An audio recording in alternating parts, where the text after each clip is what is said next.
Buenas tardes a todos. Carlos, buenas tardes. Muchísimas gracias por acompañarnos. Seguimos en nuestros espacios de formación con Camacol. Bienvenidos a todos nuevamente. Mi nombre es Carolina del Valle. Soy coordinadora de especializaciones en la Universidad del Norte. En el día de hoy vamos a hablar de, el tema de nuestra conferencia es cómo sufren las estructuras durante un terremoto por problemas de concepción estructural. Carlos, quien nos acompaña en el día de hoy, es doctor en Ingeniería Sísmica, profesor de tiempo completo en la Universidad del Norte. Para los que nos acompañan por primera vez, les explico la mecánica del webinar. Vamos a tener 45 minutos de espacio para que el ingeniero Carlos nos hable del tema de hoy y luego tendremos 15 minutos de preguntas. Yo voy a estar muy atenta a las preguntas que ustedes hagan a través del chat y al final se las voy a leer al ingeniero Carlos para poderlas responder. Este webinar está siendo grabado, entonces se los vamos a enviar a todos para que puedan hacer cualquier consulta. Recuerden que, si quieren profundizar en los temas, también pueden hacer luego preguntas. Si no alcanzamos a responder las preguntas en el espacio de los 15 minutos, nos pueden escribir al correo electrónico delvalle@uninorte.edu.co y le transmitimos las preguntas al conferencista de hoy. Carlos, nuevamente, muchas gracias por acompañarnos. Te cedo el micrófono. Hola Carolina, ¿cómo estás? Muchas gracias por la invitación. Doy la bienvenida a todas las personas que nos están viendo de manera remota. Espero que todos estén muy seguros y pues cuidando la salud en la medida de lo posible. Bueno, bienvenidos a esta charla. Esta charla nace de un par de visitas que hice con un grupo de investigación que llamamos el CER, que es el Colombian Earthquake Engineering Research Network, luego de los terremotos del año 2016 en Ecuador y del año 2017 en México. Y esta charla la hemos dictado de diferentes maneras. Esta es una nueva idea que surgió luego de conversar con Carolina y la idea es acoplar lo que la normativa colombiana, específicamente NSR10, nos dice respecto a ciertos sistemas estructurales, ciertas pautas de diseño. Pues esto no comprende todo, simplemente algunos ejemplos de algunas porciones del código. Y cómo el código nos dice, oiga, tenga cuidado en esto, y el no tener cuidado en esto que nos dice el código, cómo afecta las estructuras luego de haber visto algunos colapsos o algunos daños particulares en algunas estructuras. Entonces la conferencia se llama ¿Cómo sufren las estructuras durante un terremoto por problemas de concepción estructural? Experiencias aprendidas de los sismos de Ecuador, que ocurrió en Muisne, y en México en el año 2017. Así luce el inicio de un sismo, particularmente el sismo del año 2016 en Ecuador. Y miren por qué es mala idea salir corriendo luego de un sismo,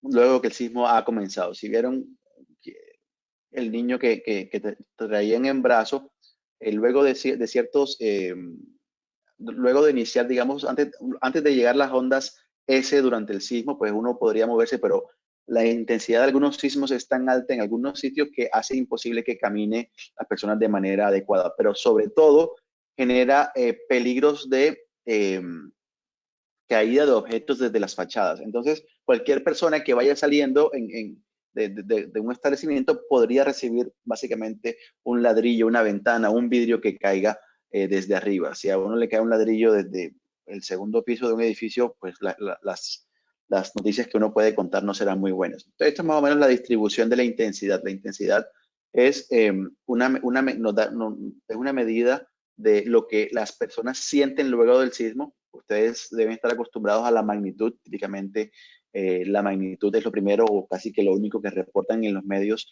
luego de un sismo. Esto fue un sismo de magnitud 7.8, pero más importante que la magnitud para nosotros o para los ingenieros sísmicos, es la intensidad. En este caso particular es la aceleración máxima del terreno, es decir, cuánto las partículas del suelo se movieron, y le llamamos PGA por sus siglas en inglés, de Peak Ground Acceleration, aceleración pico efectiva. Entonces nos vemos la estrella en este mapa es el epicentro donde se localiza, digamos, en tierra el punto donde se nuclea el sismo. vemos que hubo aceleraciones hasta de 1.4 veces la aceleración de la gravedad cerca en Pedernales. Y esto implica básicamente que si usted tiene un edificio, lo voltea y le pone el 40% por encima de su peso, esa sería la fuerza que ese edificio estaría soportando. Es decir, su peso más el 40% como una fuerza horizontal que intenta voltear el edificio. Se hizo un levantamiento de daños siguiendo una metodología del ATC. Entonces, luego de que ocurre un terremoto, los ingenieros sísmicos corremos y hacemos unas campañas de evaluación post-terremoto para darle una cierta calificación a las estructuras. Según la metodología ATC 20, hay tres niveles de daño que se pueden colocar sobre la estructura. Uno es que la estructura es segura, la otra que tiene uso restringido y la otra que es inseguro. Y le ponemos colores verdes, colores para inspeccionado o relativamente seguro. Ellos no usan la palabra seguro porque no se quieren comprometer políticamente. Cuando uno va a una casa, la ve más o menos bien, dice, bueno, esto está inspeccionado, no necesariamente dice que es seguro. Sin embargo, si ve que tiene ciertos daños, si ve que puede producirle daño a las personas cierta porción de la estructura, se dice que tiene un uso restringido, y si definitivamente tiene es propensa al colapso total o parcial, pues se coloca como inseguro. Entonces vemos, esta es una escala logarítmica en la que se ve el número de edificios evaluados durante ese terremoto, y en la provincia de Manabí, pues se ve que se observa la mayor cantidad de daño, seguida por las provincias de Esmeralda y la de Santo Domingo de Sáchilas. La provincia de Guayas, que es donde queda Guayaquil, pues tiene mucho menos daño. Recuerden que esto es una escala logarítmica en el eje X, es decir, que cada cambio es potencial. Así luce la distribución de estructuras según los diferentes tipos de daños que describí en la zona 0 de la ciudad de Tarqui, que queda, disculpen, de la ciudad de Manta. Tarqui se llama el centro, y de la ciudad de Portoviejo. Estas son ciudades que quedan al sur del epicentro y fueron zonas que fueron más militarizadas y fueron acordonadas para que no ingresaran las personas. Son zonas comerciales, y la idea de militarizarlo es que evitar, primero, que los dueños de los locales comerciales entraran a sacar sus pertenencias, y segundo, evitar los saqueos. Así se distribuyó la relación de estructuras inseguras respecto a las demás estructuras, y vemos que cerca del epicentro, entre el 46 y el 58% de las estructuras fueron declaradas como inseguras, y en la medida que uno se va alejando del epicentro, las estructuras pues presentaron menos daños. Entonces uno puede hacer una relación empírica entre el PGA y el número de estructuras dañadas. Esto no es de mucho interés, pero pues es importante aclarar que hubo daño extensivo cerca de el epicentro y hasta más o menos unos 200 o 300 kilómetros. Una práctica que encontramos recurrente en la costa de Ecuador es que construían con arena de playa en algunos casos, lo cual aumenta la cantidad de cloruros en el concreto, y eso favorece la corrosión de los aceros. Aquí vemos cómo algunos diámetros de barras se reducían producto de la corrosión, es decir, que antes que llegara el sismo había muchas estructuras cuyos aceros ya estaban corroídos. El acero, cuando se corroe, pierde masa y digamos que reduce la resistencia de las estructuras. En México la situación fue un poco diferente. A México llegamos, creo que 4 días después de que ocurrió el sismo. Este fue un sismo de magnitud 7.1. En Ciudad de México se reportaron 40 edificios colapsados. No es una cantidad menor. Si ustedes, hoy ocurrió un sismo en Oaxaca, pues cerca de la costa, el sismo pues estuvo más alejado, el epicentro estuvo más alejado de la Ciudad de México. No hubo daños graves en Ciudad de México, pero en el caso del sismo del año 2017 sí hubo mucho daño. Nosotros como Red de Investigación de Ingeniería Sísmica de Colombia fuimos a visitar alrededor de 62 edificios. Hicimos parte de la campaña de evaluación post-terremoto del Colegio de Ingenieros de la Ciudad de México. Entonces, a nosotros nos invitan como expertos para particularmente ir a visitar edificios de concreto reforzados que ya habían sido evaluados por otras personas, pero que debíamos reportarle al colegio si eran esas estructuras previamente evaluadas por otros ingenieros, arquitectos y estudiantes de ingeniería representaban un peligro inminente y debían ser evacuadas si es que no estaban evacuadas. Entonces, es una misión bien interesante, es una misión técnica, pero también tiene una parte muy humana, pues las personas se acaban de enterar que están a punto de perder su vivienda y uno como técnico va a ver si es segura o no para ser habitable. Sin embargo, no les puedes decir en el instante eso porque no tienes muy pocos fundamentos para hacer la evaluación, solamente una inspección visual, excepto que la estructura esté evidentemente en peligro de colapso. El daño, pues, se evaluó para Ciudad de México en daño no es de los elementos no estructurales como las particiones que conforman las arquitecturas de los elementos arquitectónicos, por ejemplo, los muros que conforman los cuartos, las cocinas, los estales de alcoba. Entonces se estimó sin daño leve, daño intermedio, daño severo. Asimismo, los elementos estructurales como muros, columnas, se evaluaron en diferentes niveles de daño y los colapsos se cuantificaron, colapsos parciales y colapsos totales. Entonces, de nuestra visita observamos una distribución de edificios entre los 2 y los 12 pisos, siendo más comunes los edificios entre 5 y 7 pisos los que estuvieron más dañados. Esto tiene algo que ver con la forma como el suelo vibra en Ciudad de México, con las características dinámicas del suelo subyacente y típicamente afecta estructuras entre 6 y 10 pisos. Y eso ya se había visto en el sismo del año 85, por ejemplo. Pues se caracterizó el daño en diferentes niveles. Colapso total, pues se observaron 13 edificios por nuestra parte. Colapsos parciales, 141 edificios.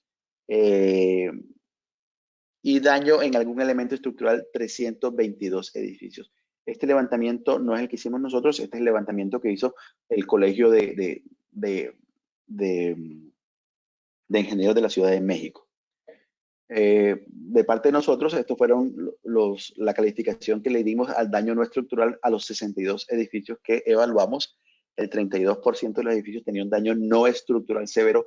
No necesariamente la estructura estaba comprometida, pero sí vimos mucho daño en las particiones, en los muros, en la ventanería. Y digamos que más del 50% de las estructuras tenían un daño, visitadas por nosotros, tenían un daño entre intermedio a severo. Entonces, ¿cómo nos protege la normativa en Colombia y cuáles son las consecuencias de no seguir sus recomendaciones mínimas? El Código Colombiano de Diseño y Construcción Sismo Resistente NSR10 es un código bastante actualizado, es un código del que como colombianos nos debemos sentir orgullosos porque tiene contenidos muy buenas recomendaciones de comportamiento o muy buenas recomendaciones de análisis y diseño de las estructuras. Debe entender, como siempre, que un código de construcción tiene unos requisitos mínimos, que un código de construcción no es un libro de texto, pero es un documento que nos indica cómo al menos debemos diseñar, concebir y construir las estructuras. Sin embargo, yo considero que los libros de texto de diseño de concreto reforzado, de acero, de madera, son los que deben contener las pautas para concebir y diseñar adecuadamente las estructuras. El código apenas debe ser un requisito para mantener a esos diseñadores despistados del campo de la construcción. Entonces, en el capítulo A, el código dice, hombre, existen diferentes tipos de irregularidad estructural en altura, define varias, define el piso débil como pisos de poca rigidez, como vemos aquí arriba. Aquí vemos que el piso C tiene mayor altura que el resto y se puede esperar que haya una concentración de deformación en ese piso.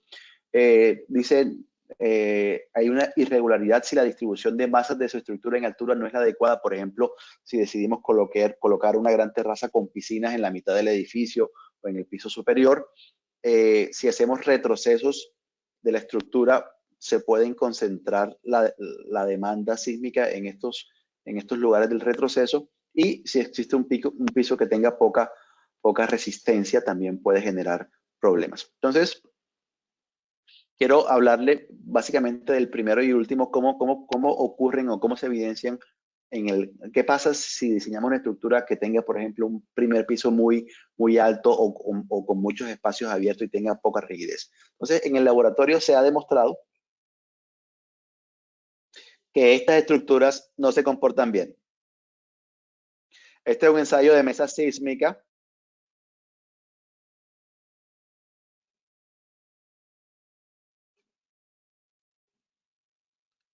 Y en este ensayo se evidencia que en el primer piso se concentra toda la demanda o todo el desplazamiento de la estructura, generando una estructura pues inutilizable porque miren que del segundo piso hacia arriba quedó casi que vertical las columnas, pero toda la demanda ocurrió en el primer piso. Los desplazamientos se vayan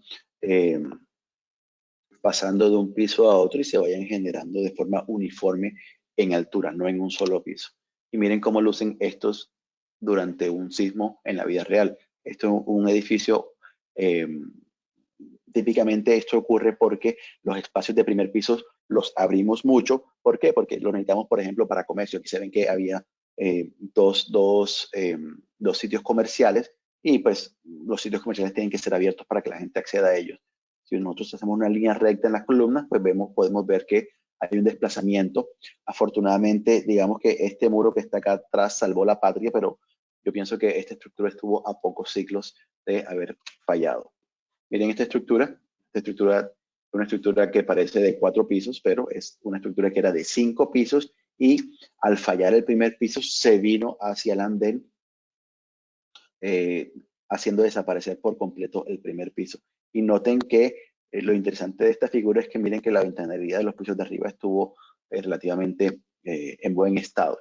Es decir, que no hubo demanda sobre los pisos superiores, solamente en el piso inferior. Esto en Ciudad de México. Este es un edificio que tiene 1, 2, 3, 4, 5. Esto es una foto de Google Earth antes del evento, y luego del evento colapsó a un edificio de 3 pisos. Esta estructura tuvo muchos otros problemas, pero entre otras tuvo un piso débil, haciéndole sándwich a los dos primeros estructuras. Y aquí se ve por qué.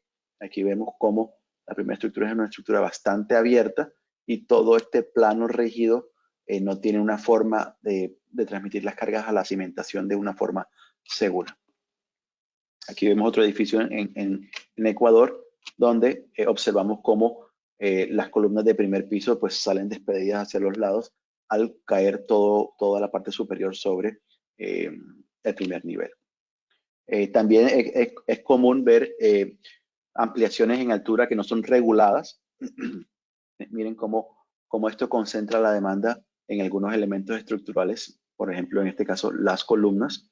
Digamos que la estructura original era la estructura color rojo vino tinto, y se adicionó la parte rosada con un gran espacio abierto de interfaz donde se concentró toda la demanda sísmica. Entonces, estas irregularidades de rigidez en altura las debemos evitar porque concentran la demanda de deformación en esos niveles.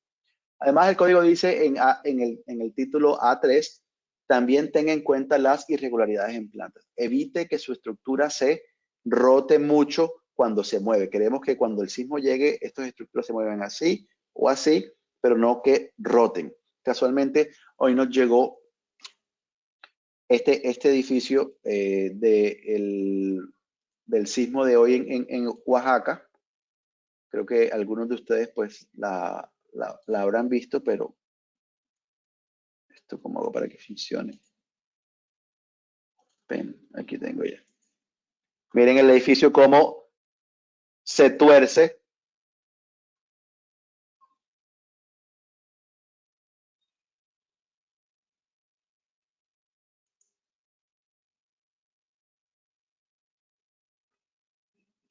Entonces, más que un desplazamiento transnacional, es un desplazamiento rotacional. Si se dan cuenta, ya había bastantes personas en el parque.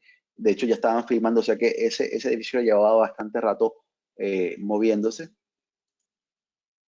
Este es otro caso de un colapso de un piso superior en Ecuador, y ustedes ven claramente que cuando se tuerce, pues no cae encima o no calza exactamente sobre la estructura abajo. Aquí hubo dos problemas. El primer problema, pues un problema de torsión, y el segundo problema es que las vigas en esta estructura eran mucho más poderosas que las columnas, y al torcer partieron las columnas y colapsó la parte superior de la estructura. Otra cosa que vemos bastante en campo son los daños en estructuras de esquina. Aquí tenemos tres lotes, un lote, digamos, en esquina más y dos lotes medianeros. El lote de esquina voy a suponer que está construido. Típicamente en los lotes de esquina, pues hay unas culatas rígidas, las estructuras pues tienen que aislarse de sus vecinos y construyen unos muros que no necesariamente son estructurales, pero son muros rígidos, y lo que hacen es que si este es el centro de masa de la estructura, es decir, donde se concentra o se puede pensar concentrada la masa sísmica de la estructura por donde va a entrar la fuerza sísmica, el centro de rotación no coincide con este centro de masa. Y el centro de rotación es el centro donde pivotea la estructura cuando la fuerza sísmica le entra. Es decir, que uno puede pensar que el centro sísmico se queda quieto, el centro de rigidez se queda quieto, y sobre él actúan fuerzas de rotación y fuerzas horizontales por la excentricidad entre el centro de masa y el centro de rigidez. Miren, aquí vemos varios edificios de esquina durante el sismo de México que colapsaron total o parcialmente. Entonces, otra cosa que nos dice, por ejemplo, el título A65 es que debemos separar las estructuras adyacentes por consideraciones sísmicas. ¿Cuál es la idea? La idea es determinar una distancia mínima en caso de que las estructuras quieran moverse una hacia la otra, no se golpeen. Este fenómeno se conoce como golpeteo. Entonces dice el código, se debe separar las estructuras sumando el valor absoluto de los desplazamientos horizontales que vengan del análisis. Esto a veces tiene dificultad porque, bueno, si uno no es si uno tiene que separarse de una estructura ya construida, no necesariamente conoce cuánto se desplazará, no conoce sus propiedades dinámicas. Y puede ser sobrevalorado esto de sumar los dos valores absolutos de desplazamiento. Una alternativa es que estimemos el desplazamiento de una estructura máximo, estimemos el de la otra estructura máximo de dos estructuras adyacentes y saquemos la medida geométrica sumando el cuadrado de los desplazamientos y sacando la raíz cuadrada. Esto es, digamos que una recomendación para aquellos que hayan calculado esto, no para el público en general. Y miren cómo sí afectan las estructuras adyacentes. Creo que no tienen audio, pero los que han visto este video el día de hoy, este es del sismo de Oaxaca, van a ver que cerca de dos cosas importantes. Luego, cerca de la interfaz con el edificio adyacente se escucha unas como una teja metálica que se pone típicamente entre los edificios para que no entre agua entre la interfaz, pero también van a ver cómo el edificio adyacente se acerca hacia la cámara. Es bien interesante este video.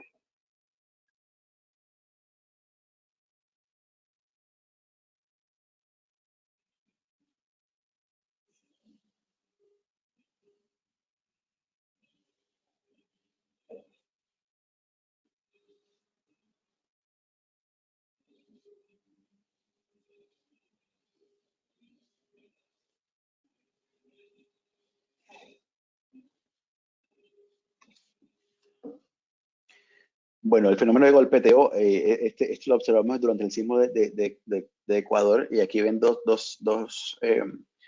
edificios mellizos, no digamos que son gemelos, pero ven que el edificio de la derecha tiene una particularidad, y es que los aires acondicionados todavía están montados, y eso significa que la gente no se atrevió a entrar a él, mientras que el de la izquierda pues se comportó un poco mejor, aunque había una junta entre los dos edificios. Y la pregunta es por qué este edificio de la derecha aparece inclinado. Y resulta que si le hacemos un zoom a la figura acá, vemos que la casita de al lado le hizo una zancadilla. Este golpeteo es particularmente indeseable cuando la losa de una estructura coincide con las columnas y no con la losa de la otra estructura. Si las dos losas se golpean, pues no pasa tanto, no hay mucho daño, pero si una losa golpea a la columna de la estructura adyacente, pues se la lleva por delante fácilmente, sin mucho problema. Aquí vemos otra evidencia de lo mismo en Ciudad de México. Otra evidencia más en Ciudad de México. En Ciudad de México es muy común ver estructuras que se han golpeado durante todos los eventos que han ocurrido en México. En este caso particular vemos cómo sale volando la parte del enchape de la estructura de la derecha y cómo se generan estos puntales que van viajando hacia arriba y de alguna forma en la dirección opuesta, pues se generan unas tensiones principales que rompieron a la mampostería. En el título A9 nos dice, oiga, tengan cuidado con los elementos estructurales. Y les confieso que para nosotros los elementos estructurales fueron uno de los principales problemas que observamos durante el sismo de México del año 2017. La cantidad de escombros que había tirado en el piso indicaban que las fachadas no habían funcionado bien, que las fachadas no habían sido amarradas a los elementos estructurales. Entonces, ¿qué pasa si yo tengo, por ejemplo, un pórtico de concreto? Tengo una viga arriba y una viga abajo y tengo dos columnas. Tengo esta viga, esta columna y dentro de ella pues construyo un muro de mampostería, no reforzada particularmente. Muy común en las estructuras colombianas pre-1998, todavía podríamos ver varias de estas estructuras acá, y supongamos que le aplicamos una fuerza sísmica que funciona como un cortante simplificadamente aquí en este marco, pues la estructura se va a deformar así. Entonces, si hacemos un análisis, pues vemos que esta porción de la estructura se alargó, esta porción de la estructura se acortó, generando un agrietamiento dentro de nuestra estructura, dentro de nuestro elemento no estructural, porque ese elemento no estructural es incapaz de soportar ese nivel de deformaciones. Entonces, ¿qué nos dice el código?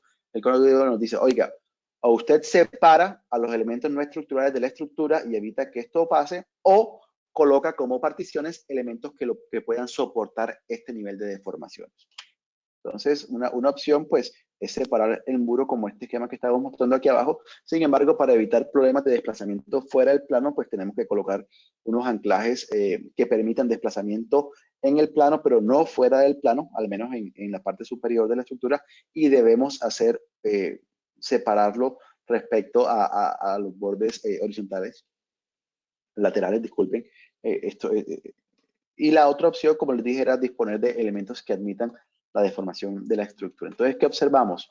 Dice además el código, el título A9, ojo con estos elementos que requieren especial cuidado. Muros de fachada, muros interiores, cielos rasos, enchapes de fachadas, antepechos, vidrios, paneles prefabricados de fachadas, columnas cortas o columnas cautivas. Veamos cómo todos estos elementos en los que el código nos dice tengan cuidado, miren cómo han fallado en diferentes sismos. Entonces, miren la fachada de esta estructura.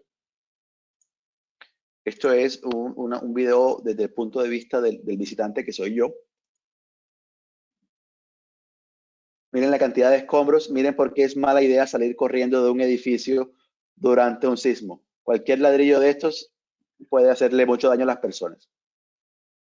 Aquí vemos daños en toda la fachada. Típicamente se ven en forma de X, son esfuerzos principalmente cortantes que hacen que fallen los elementos. Adentrándonos un poco en la estructura, vemos cómo hay una concentración de daño en la parte superior de la columna.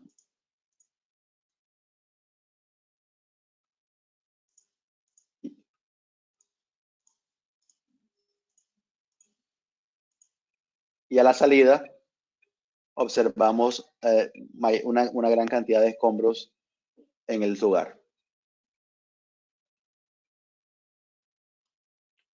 Miren estos paneles prefabricados de fachada. Yo creo que este video fue bastante famoso, cómo caía esto como si fuera una cortina, y se nota que los elementos no estructurales no estuvieron conectados de manera adecuada en la estructura. Digamos que los elementos de acero pues no eran lo suficientemente rígidos como para soportar las aceleraciones que esa fachada flotante sufrió. Miren, esto es un caso bastante triste en Ecuador, un edificio cuya estructura, sinceramente, se comportó bastante bien, muy pocos agrietamientos. Sin embargo, debido a la mala calidad del diseño no estructural, en este edificio, pues primero que todo se fue la luz. Este es un edificio de pórticos principalmente, y fallecieron tres personas en UCI porque los elementos estructurales no estuvieron bien concebidos ni estuvieron bien diseñados.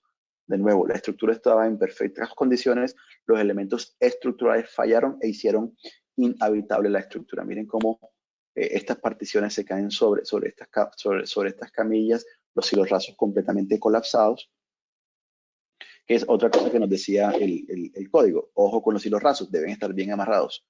Este es el caso de la columna cautiva. No voy a entrar muy en detalle, pero si usted tiene una columna larga y una corta, en la que se generan los momentos o la capacidad de momento en los extremos, digamos que hubo un momento que activó los aceros y comprimió el bloque de compresión y activó toda la capacidad de la columna en la parte de arriba y en la parte de abajo. Yo puedo fácilmente estimar cuál es el cortante sobre esas vigas, pues si sumo estos dos momentos y lo divido por la longitud libre de la columna. Entonces, estos cortantes que estoy hablando acá son iguales a la suma del momento superior más el momento inferior dividido por la longitud. Entonces, aquí podemos evidenciar que entre más pequeña sea la longitud, este cortante se aumenta y puede que sobrepase fácilmente la capacidad de la estructura. Y es muy común ver que las columnas cautivas generan problemas en la estructura. ¿Qué es una columna cautiva? Hombre, una columna, cuando usted monta su modelo matemático, usted asume que su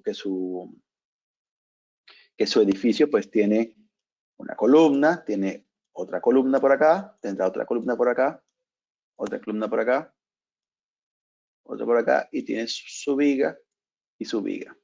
Pero así lo analiza, pero cuando lo construye, usted le pone estos muros que están acá y estos muros que están acá. Pues adivine que usted acaba de crear una columna cautiva, una columna que está restringida para desplazarse en la parte superior y se generan este tipo de daños. Entonces vamos a ver cómo lucen esta columna. Aquí ya vemos cómo la columna falló completamente por exceso de demanda en ese pedacito. Y eso lo vemos todos los días. Aquí vemos una fachada donde aparentemente pues, el vidrio falló. También nos dice el código que ojo con las fachadas de vidrio, pero aquí abajito vemos otra columna cautiva y tiene una falla de cortante. Este es el caso del edificio del aeropuerto de Manta, Eloy Alfaro. Así se veía la torre de control antes del sismo y así se veía cuando nosotros llegamos. Este fue un caso en el que falleció una persona y la otra, cuando la torre se caía, alcanzó a brincar. Son historias interesantísimas, tristísimas, pero hay unos casos de supervivencia también bastante halagadores.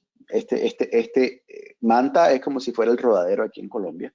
Manta es una ciudad turística, una ciudad de playa, donde pues tiene su movimiento de turistas y por problemas de colapso de cielos rasos, colapso de particiones, daños en la fachada, colapso de cielos rasos, aquí podemos resumir básicamente todo lo que el título A9 nos dice, dejó de funcionar, se cerró y un problema cuando se cierran estas estructuras indispensables es cómo llega la ayuda a estos sitios. Entonces, estructuras como los hospitales, estructuras como los aeropuertos no pueden fallar durante un sismo, tienen que permanecer intactas, tienen que permanecer tal cual fueron diseñadas porque son las estructuras que atienden a la comunidad luego de estos desastres.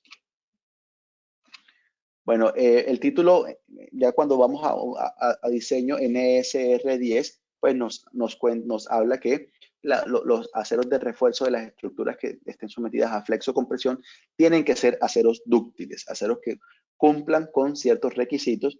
Y miren, estos aceros que están aquí abajo, negritos, los extrajo el doctor Julián Carrillo en Ecuador y los ensayó y nos damos cuenta que tienen muy poca ductilidad y poca capacidad.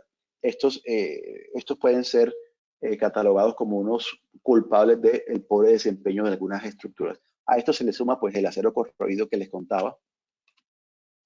Bueno, otra cosa que nos dice el código para estructuras especiales, por ejemplo para columnas, es que debemos proteger la parte superior e inferior de las columnas poniéndole mucho refuerzo transversal y nos dice, hombre, en esta porción que se llama L0, que tiene esta distancia mínima, usted debe garantizar un confinamiento berraquísimo, bien bueno.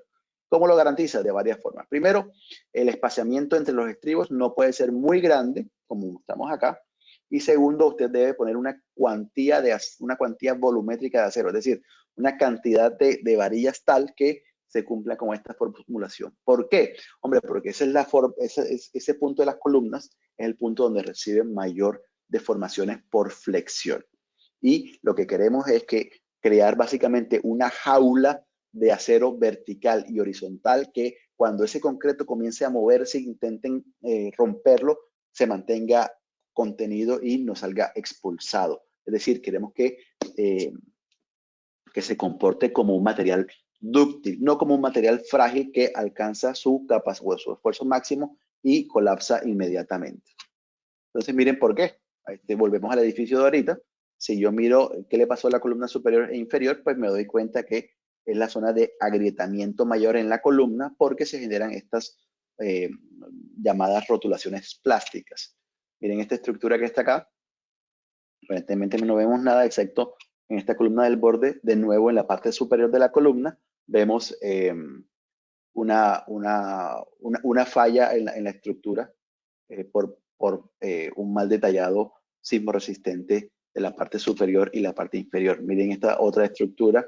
Tenemos 1, 2, 3, 4 columnas que tienen concentración de demanda plástica en la base y miren cómo fueron dañadas.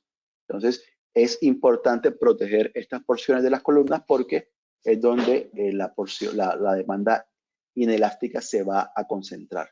Aquí vemos otra estructura. Esto me estoy hablando, viejo. Aquí vemos otra estructura donde de primer piso donde la parte inferior y superior, digamos que cumplen con las expectativas de los textos guías, donde nos muestran que el daño ocurre en la parte superior e inferior de la columna y hubo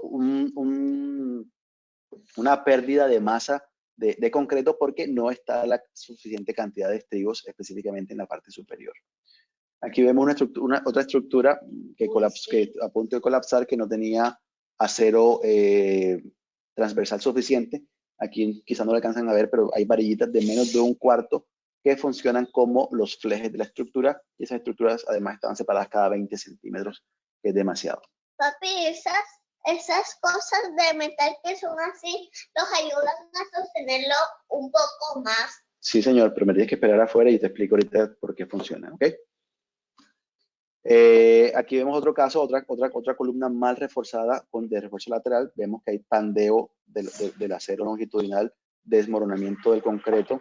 Si esta estructura tuviera mejor refuerzo horizontal, pues el concreto dentro del núcleo se mantiene intacto.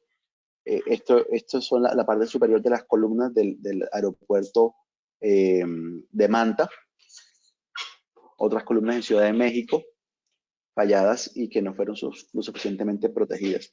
Aquí vemos cómo pagó los platos rotos el aeropuerto adyacente a Manta, donde más o menos llegaban unos de 2 a 3 o 15 máximo aviones al día, y apenas se daña el aeropuerto de Manta, llega el volumen de tráfico hasta los 163 vuelos diarios. Bueno, los colegios también sufrieron durante el sismo de Ecuador, lo cual es mala noticia.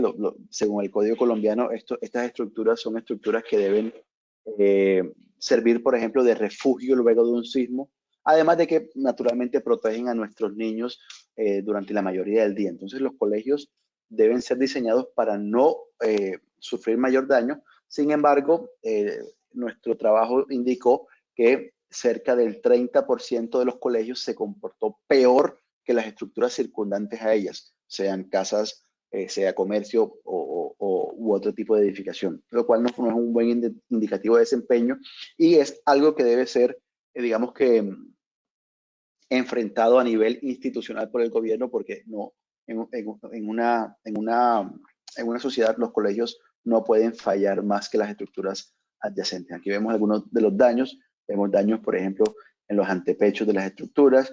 Vemos daños, colapsos fuera del plano de los elementos no estructurales. Entonces, ya para terminar, este es un edificio resumen. Este edificio ya se los mostré ahorita, pero este es un edificio que sufrió de piso débil, pero además sufrió en su concepción estructural. Las columnas no estuvieron bien concebidas, los nudos no estuvieron bien diseñados y los elementos no estructurales tampoco estuvieron bien amarrados a la estructura. Y miren este desplazamiento, miren la cantidad de energía que se requiere para mover este muro al menos unos 10 o 15 centímetros de su posición original. Entonces, aprendimos durante las campañas que siempre es importante tener una buena concepción estructural. Tratemos de evitar las irregularidades en planta. Los ingenieros calculistas podemos sentirnos tranquilos al ver una irregularidad en planta o en altura y leer en el código que dice, bueno, si su estructura tiene tal tipo de irregularidad, simplemente tome la fuerza sísmica y multiplíquela por un factor 1.1 o 1.25.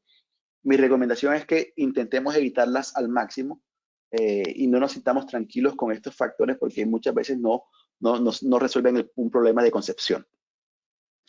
Además, nos dimos cuenta que dada la tipología de estructuras de pórticos con mampostería de relleno que visitamos en México, es muy factible que este tipo de daño lo observemos en Colombia, específicamente en estructuras pre-1998, sí se observa un sismo que tenga una intensidad parecida a la del sismo de diseño. Entonces, bueno, los invito a que vean estos artículos que hemos publicado. Son artículos sobre el sismo de México en la revista Earthquake Spectra. Fue un esfuerzo colaborativo internacional entre Colombia, México, Estados Unidos, bien interesante, liderado por el CER. Y respecto a Ecuador, hay un reporte que se llama el GEAR ATC Report, donde pues, tiene unas porciones de ingeniería estructural, unas porciones de ingeniería geotécnica, con información bastante valiosa que nos va a mostrar qué es lo que pasa durante estos sismos. Entonces, bueno, quiero invitar a toda la audiencia a que, bueno, se inscriban en nuestros posgrados, en el posgrado de Ingeniería Estructural, particularmente que tiene la Universidad del Norte. Ahí, pues, se verán conmigo en el curso de Diseño Sismo Resistente de Estructuras de Concreto Reforzado y vamos a ver cómo, digamos que llevar de la idea a la práctica todas estos conceptos que hoy presentamos brevemente. Yo creo que no pierdan la oportunidad de inscribirse. Vamos a estar funcionando de manera virtual. La universidad tiene una plataforma bastante robusta para hacerlo. Ya lo hicimos durante este semestre y nos fue bastante bien.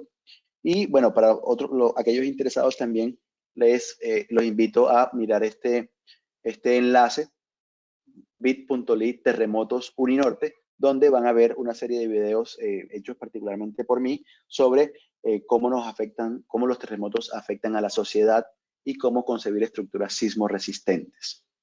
Bueno, con esto termino yo.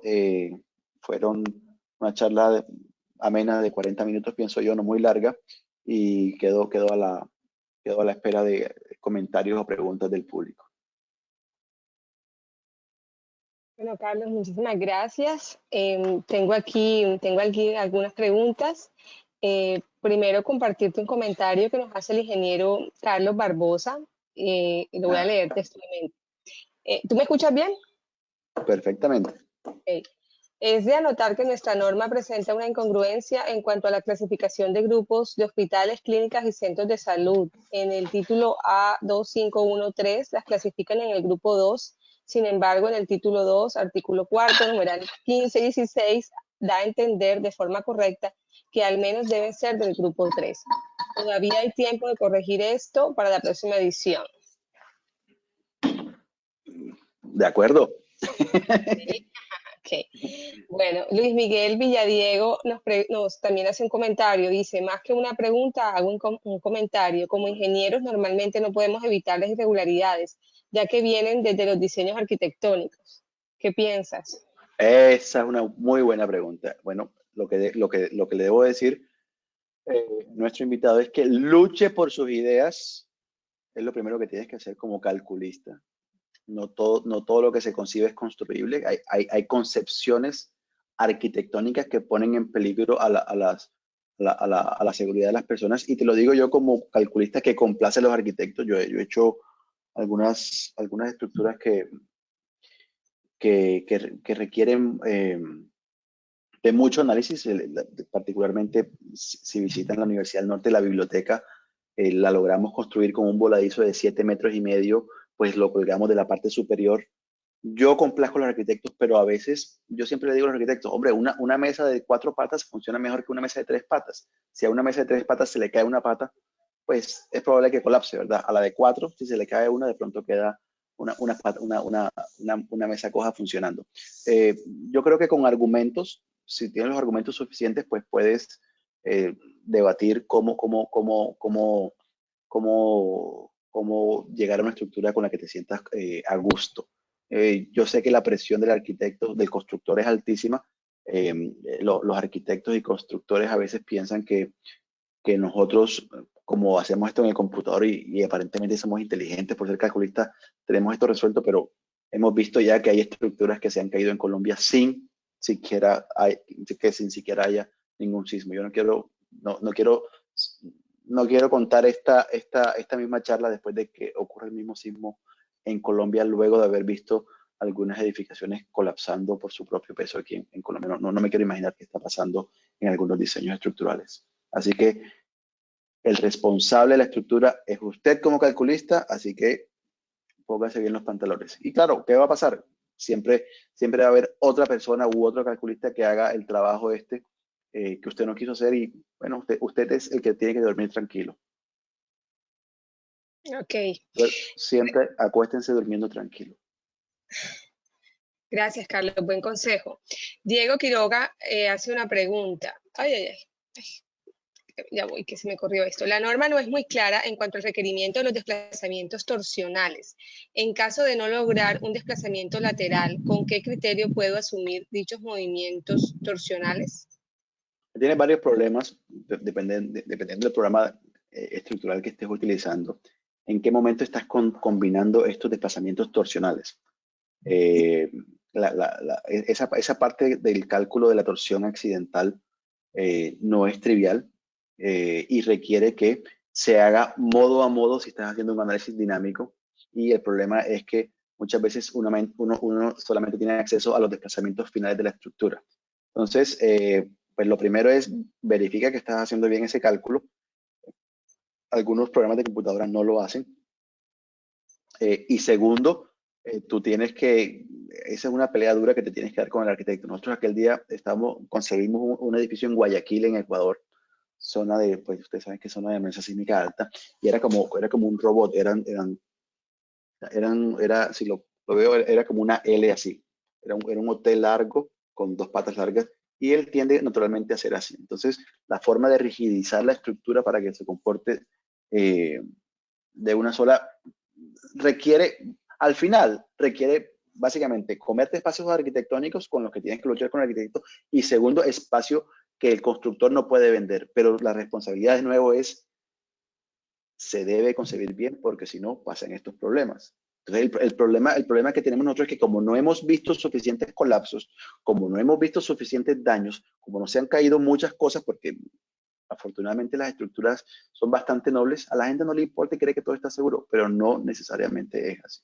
Entonces, de nuevo, te tienes que dar la pela con el dueño del edificio y con tu arquitecto, no tienes de otro.